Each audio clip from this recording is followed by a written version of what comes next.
Magandang magandang araw sa inyong lahat. Ako po si Tess Ilagan, isang negosyante, isang tagapagtaguyod ng reforma at higit sa lahat, isang Pilipinong naniniwala na kaya pa nating ayusin ang ating bayan. Ang pag-uusapan natin ngayon ay hindi simpleng issue ng ekonomiya. Ito po ay usapin ng kinabukasan. It's about the fundamental rules that shape our growth, our opportunities, and our place in the world. And one of those fundamental issues is the 60-40 rule in our Constitution.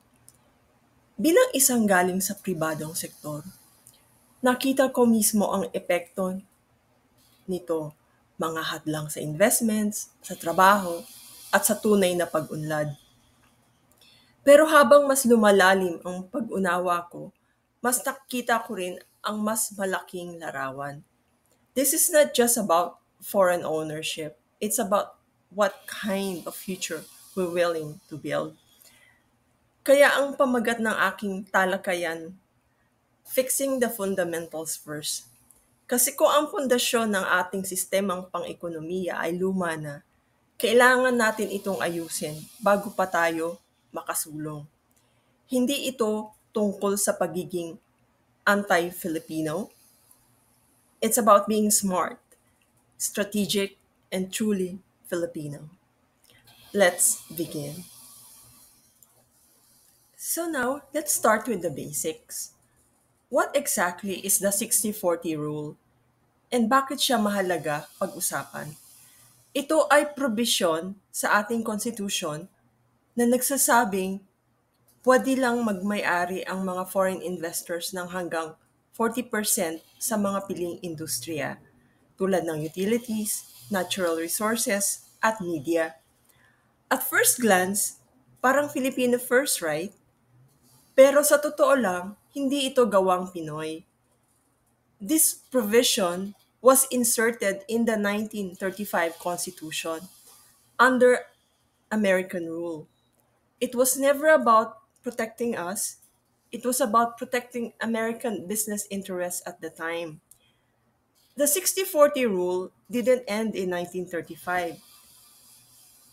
It was carried over again in the 1973 Marcos Constitution and then again in the 1987 Cory Constitution.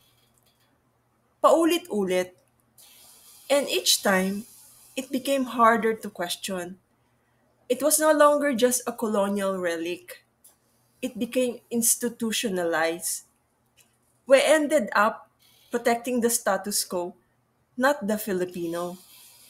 Hindi mo alam kung sinadya o nagkataon, pero ang ending, oligarchic control.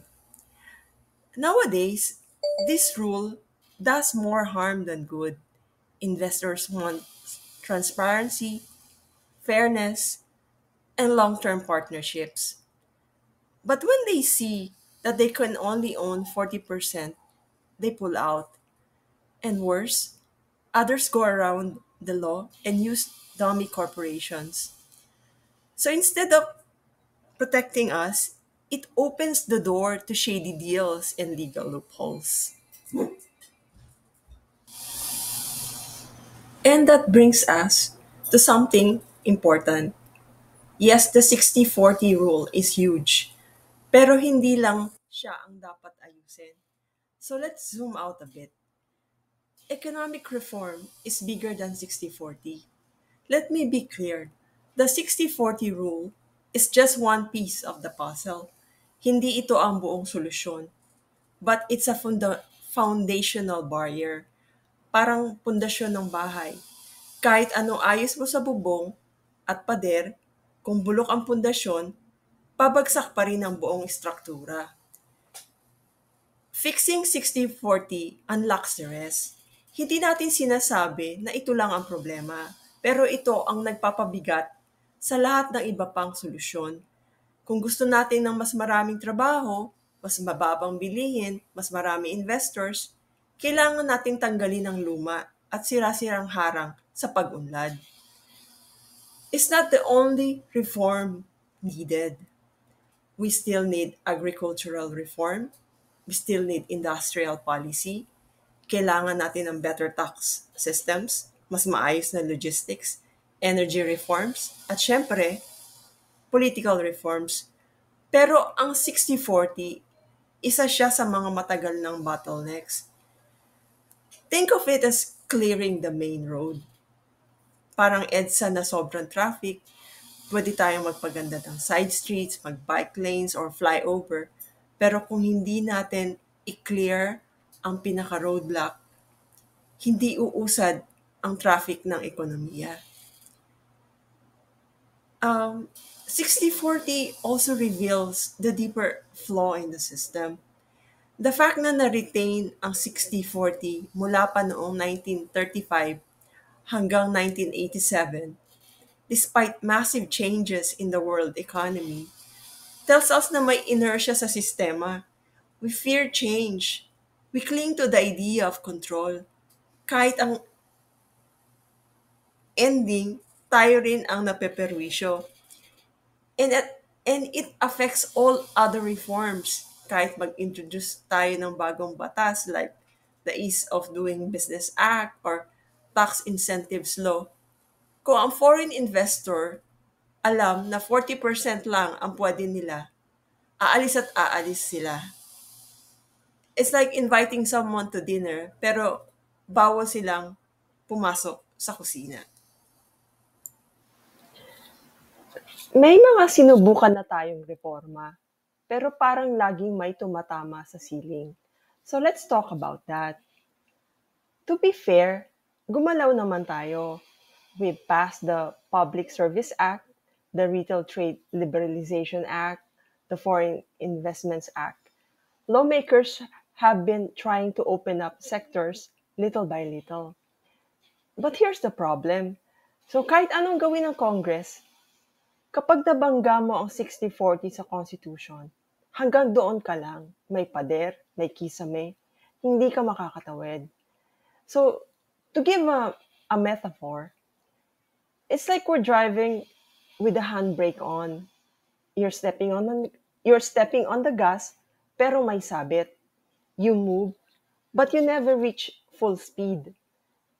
It is also an issue of systemic obsolescence. This issue isn't just a policy issue, it's structural. The Constitution is the operating system of our laws. And right now, it's running on code from the 1930s and 1980s. And of course, it gives investor uncertainty. For investors, whether local or foreign, conflicting rules mean uncertainty. No serious business wants to build on a shaky legal foundation. And also, effort is wasted. It's frustrating. Lawmakers do the work, agencies try to implement, but the gains are limited. Kasi may ceiling. We're reforming within an outdated framework. So kung seryoso tayo sa pagbabago, let's stop patching the roof. Let's fix the foundation. Tingnan po natin ang datos. This is not just an opinion, it's reality. Foreign direct investment inflows across ASEAN shows a clear pattern. Vietnam, Indonesia, Singapore, Malaysia, they're attracting billions in investments. Tayo, kulelat, consistent. Some say it's because we lack infrastructure or political stability, but these countries face similar challenges, yet they outperform us. Why? The truth is, our legal and constitutional framework tells investors he can't fully participate. The 60-40 rule is not just a policy, it's a red flag. Investors don't just look at tax rates or manpower. They ask, can I invest safely? Can I scale long term? Do I have a say in governance if I put capital here? Sa Pilipinas, the answer is often no. This is not about pampering foreigners. This is not about favoring foreigners over Filipinos. It's about attracting partners who can create jobs, transfer knowledge, build factories, and help local industries grow. Hindi sila kalaban. Pwede silang maging kakampi. And let's talk about the missed opportunities. Every year that we keep outdated restrictions is a year of missed opportunities. Capital that could have gone to our provinces napunta sa Vietnam. Jobs that could have gone to our youth napunta sa Indonesia. And if we don't act now, we will be permanently left behind because these countries are not slowing down. They're performing fast and smart. May mga fears at myths na nagpapalakas ng resistance. So let's debunk them. Yung una, foreigners daw will own our land. No, land ownership is explicitly protected by law. Hindi ito kasamang ire-reform. Even if we amend the 60-40 rule, land ownership stays exclusive to Filipinos under the current law. We can open up investments without giving up our sovereignty over our land. I know that land is sacred to us, but foreign factories, technology firms, or service companies don't need to own land. They just want to operate fairly. And the second myth is that we lose control. No, we already have the power to regulate through legislation. In fact, constitutional micromanagement actually weakens our ability to respond to change. So imagine if every small update needed a plebiscite. That's not flexibility, that's paralysis. And our law should be like software, easily updated. I mean, let's not hardcore every economic restriction in the Constitution. And the last one is that this is about selling out. No, selling out is when you maintain the illusion of protection, but allow loopholes like dummy corporations.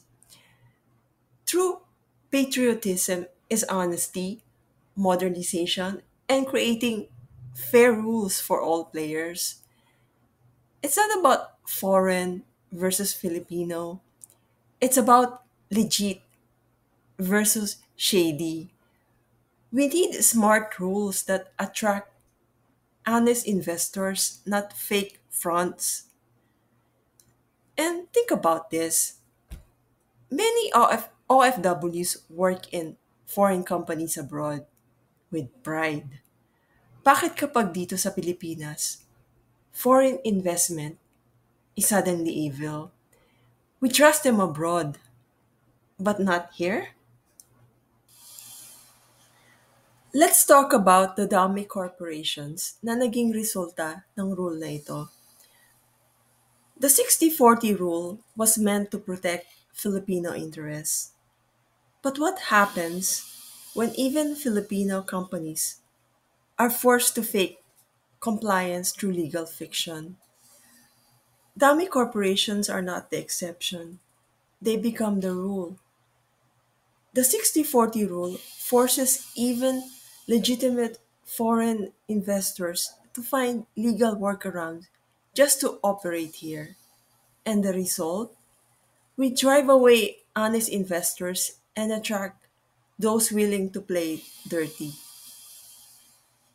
Kung ang isang batas ay kailangan pang i-bypass para lang makasali sa ekonomiya, maybe the problem is the law itself. Laws should reflect reality, not create parallel systems that breed dishonesty.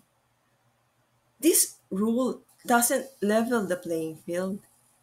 It creates an underground track for the well-connected. Sa dami arrangements, transparency is the first casualty. Who really owns what? Who's accountable? Investors and the public lose clarity. Real investors want clear rules and legal certainty, not gray areas.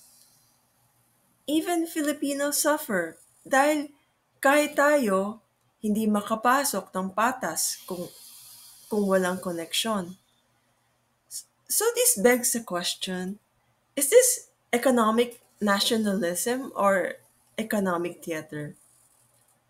Pretending foreigners aren't here when they actually are, that's not sovereignty. That's self deception. It's time we move from pretending to protecting. Remove the ambiguity. Create fair laws. Let honest capital, local or foreign, compete. And when it fails, look at PLDT in 2003. Look at Rappler in 2018. When these arrangements are challenged, markets panic and institutions are shaken. Look at mining too. Foreign mining firms operate across the country, yet very few are transparent. Most use Filipino names as fronts.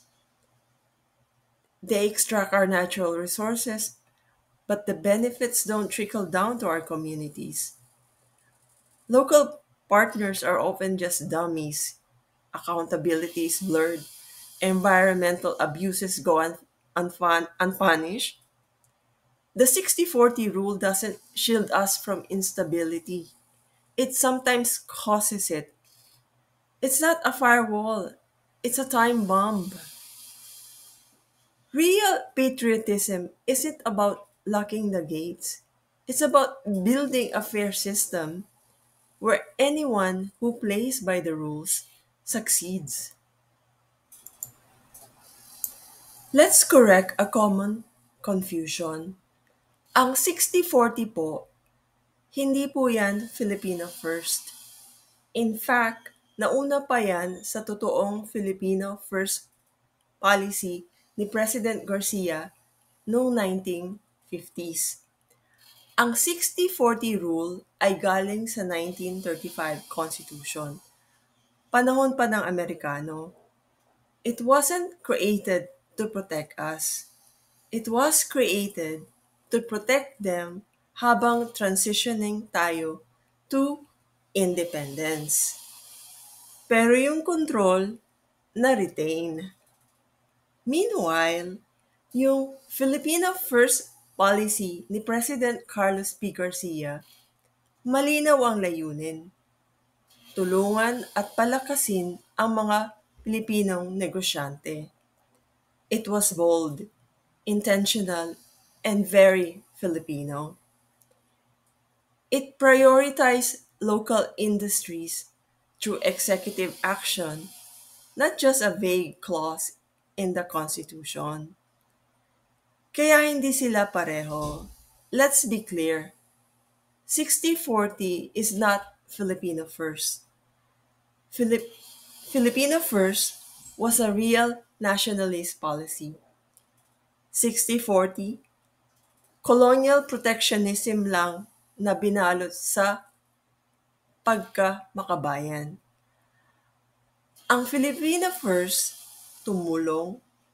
Ang 60-40, naging dahilan ng takot at loopholes.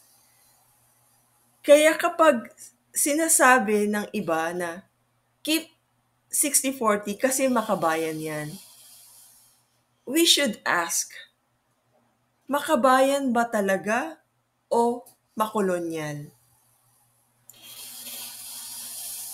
So ang tanong, may mapapala ba talaga tayo kung i-reform natin ang 60-40? Let's talk about what's at stake and what we stand to gain. Una, more jobs. Kapag pumasok ang mas maraming investors, kailangan nila ng workers, hindi lang sa BPO, hindi lang sa Metro Manila. I'm talking about manufacturing, agri-processing, infrastructure, mga trabahong matino, may dignidad at may kinabukasan. And second is better wages, better salaries. Mas maraming kompetisyon, mas kailangan nilang magbigay ng mas magandang pasweldo. Hindi lang minimum wage na laging ipinaglalaban, kundi livable wage. Pangatlo, more investments, lalo na sa mga probinsya. Right now, investors avoid areas na walang infrastructure. But if we reform the rules and make entry easier, they'll come where the opportunities and people are. Imagine investments flowing into Visayas, Mindanao, Bicol, not just NCR. And lastly, more competition equals mas abot kayang bilhin at serbisyo. Kapag may kompetisyon, hindi pwedeng basta-basta magtaas ng presyo. Magkakaroon tayo ng better products, better services, at lower cost. Ito ang tunay na Filipino first outcome. Kapakanan ng mamamayan, hindi lang ng iilang may control. Hindi ito para sa Metro Manila lang, hindi ito para sa mga mayayaman lang.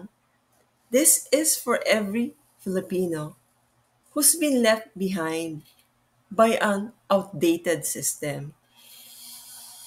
Kung gusto nating sabay-sabay tayong umangat, we need to unlock our full potential. And to do that, we have to fix the rules holding us back. Alam niyo po, minsan, ang pinakamalaking balakid ay hindi pera, hindi resources, kundi mindset. We treat the 60-40 like it's sacred. Parang sagradong utos na hindi pwedeng galawin. Pero tanungin natin, saan ba ito galing? Hindi po ito likha ng mga bayani natin. Hindi ito galing kina Mabini, Bonifacio, o Rizal. Galing ito sa panahon ng pananakop. Ipinamana ng mga kolonyal na gumawa ng rules na para sa kanila at hindi para sa atin. So the hard truth is this: we're solving post-colonial problems with colonial tools. And we wonder why we're not moving forward. Kasi may mga panuntunan tayong kinakapitan kahit matagal nang hindi akma sa realidad ngayon. Real patriotism is not about preserving old change in the name of nationalism. Real patriotism is about knowing when to let go and trust our capacity to govern ourselves better. Let's not be afraid to update the system. Let's not be afraid to say, hindi na ito bagay sa atin. Panahon na para palitan. Hindi natin ito kasalanan, pero nasa atin na ang responsibilidad para itama. Let's stop treating colonial provisions like national treasures. Ang tunay na kayamanan ay ang kakayahan ng Pilipinong magdesisyon para sa sarili, hindi ang pananatili sa lumang paraan para kunwari safe. Let's decolonize the Constitution. Let's reclaim our future on our own terms. Sa dinami-rami ng napag-usapan natin, isang bagay ang malinaw. We are long overdue for reform. But I know, maraming Pilipino ang natatakot sa salitang baguhin. Parang kapag binanggit mo ang constitutional reform, may instinct na tutol agad. Bakit? Kasi sanay tayong madalas sa ilalim ng pagbabagong yan, may hidden agenda. But let's flip that narrative. Patriotism is not about fear. It's not about saying no to everything foreign or new. It's about saying yes, we believe in our capacity to grow and compete. It's not about closing our doors. It's not about it's about opening them smartly, strategically, and on our terms. Let's fix the fundamentals. Let's review what no longer serves us. Let's remove the legal roadblocks that stifle our potential. Let's send the message the Philippines is ready. This is not just economic reform. This is a form of national healing. Kasi ang tunay na pagmamahal sa bayan, hindi takot, kundi tapang. Tapang para ayusin ang bulok na sistema, bumangon mula sa dekada ng pagkabansot, at maniwala na kaya natin makipagsabayan sa mundo.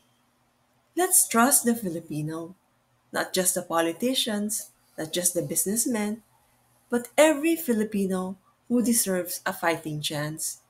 And let the world trust us back because we're showing we trust ourselves first. Maraming salamat po. Let's fix the fundamentals together.